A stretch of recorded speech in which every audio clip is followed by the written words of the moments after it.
মির্জা আব্বাস নাকি হলো আব্বাস উদ্দিন? বলো না না, আপনিই বলেন। মানে ইলেকশন বললাম আব্বাস উদ্দিন। আব্বাস উদ্দিন।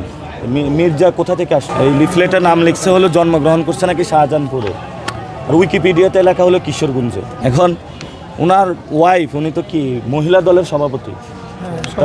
হ্যাঁ, মহিলা দলের সভাপতি। তো উনি মহিলা দলের সভাপতি, উনি বলতেছে যে এক পেশার ভোট করবে, তারা ব্যাপকভাবে জিতে আসবে। ব্যাপকভাবে জিতে হবে। তো ওনারা তো বলতেছে যে মানে কেন্দ্র দখলের প্রস্তুতি নিচ্ছে, এটা তো বোঝা যাচ্ছে। এটা তা আমরা এটা করতে দিব না ভাই। ইঞ্জিনিয়ারিং তো শুরু হয়ে গিয়েছে। নির্বাচন কমিশন নিয়ম ছিল কি, দ্বৈত নাগরিকদের দিবে না, ঋণ খেলাপিদের দিবে না, তারা তো দিয়েছে। এখন আপনার পকেটের টাকা, ব্যাংক থেকে 21 কোটি টাকা একজন ঋণ খেলাপি নিয়ে ব্যবসার নাম দিয়ে নিয়ে গিয়েছে। এখন নেওয়ার পরে সে ইলেকশন করতেছে, সে 21 কোটি টাকার সামনে তো আমি দাঁড়াইতে পারবো না। আমরা এজেন্ট দিয়ে দিয়েছি, আমাদের এখন এজেন্ট প্রশিক্ষণের কাজ শুরু হয়েছে। তবে আমাদের যারা এজেন্ট ছিল অনেকে বাদ দিয়ে দিয়েছে, মানে যারা সৎ দক্ষ টিচার ছিল তাদেরকে বাদ দিয়ে দিয়েছে। এটা ইলেকশন রিটার্নিং যিনি কর্মকর্তা, আমরা জানিয়েছি এটা বিভিন্ন জায়গায় বাদ দিয়েছে। এটা সব জায়গাতেই হচ্ছে, অর্থাৎ বিএনপি যারা রিলেটেড প্রিজাইডিং অফিসার তাদেরকে নিয়োগ দেওয়া হচ্ছে। প্রিজাইডিং অফিসারের ক্ষেত্রে বৈষম্য সৃষ্টি করা হচ্ছে, এবং আমরা বলবো যে আমাদের যারা লিঙ্কড তাদেরকে দেওয়ার দরকার নাই, কোনো দলীয় প্রিজাইডিং অফিসার হওয়া দরকার নাই, কিন্তু দলীয় প্রিজাইডিং অফিসার নিয়োগ দেওয়া হচ্ছে। Bashundhara public school and college 2026 শিক্ষাবর্ষে ভর্তি চলছে।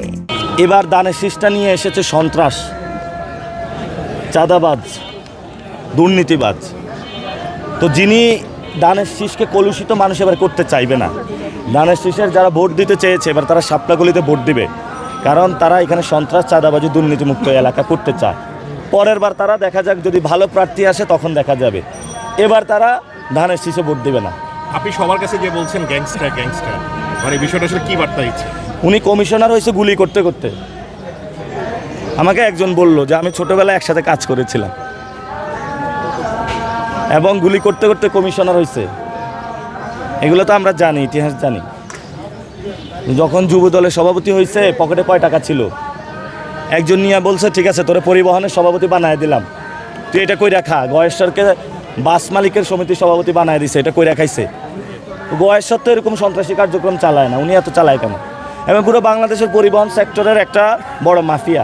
আমাদের সবচেয়ে ভালো অবস্থানে আমরা আছি শাহজাহানপুরে, এবং এই যে এখানে শাহজাহানপুরে আমরা ইনশাল্লাহ শাপলাগুলির জয় হবে। আমরা দ্বিতীয় অবস্থানে আছি মতিঝিলে। শাহজাহানপুরে আমাদের মতিঝিলে ভালো অবস্থান। আর কিছু এরিয়া আছে পল্টন, রমনা,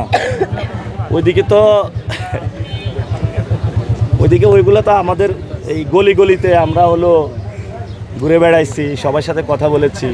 শিক্ষিত মানুষ ওই সন্ত্রাস, চাঁদাবাজের ভোট দিবে না।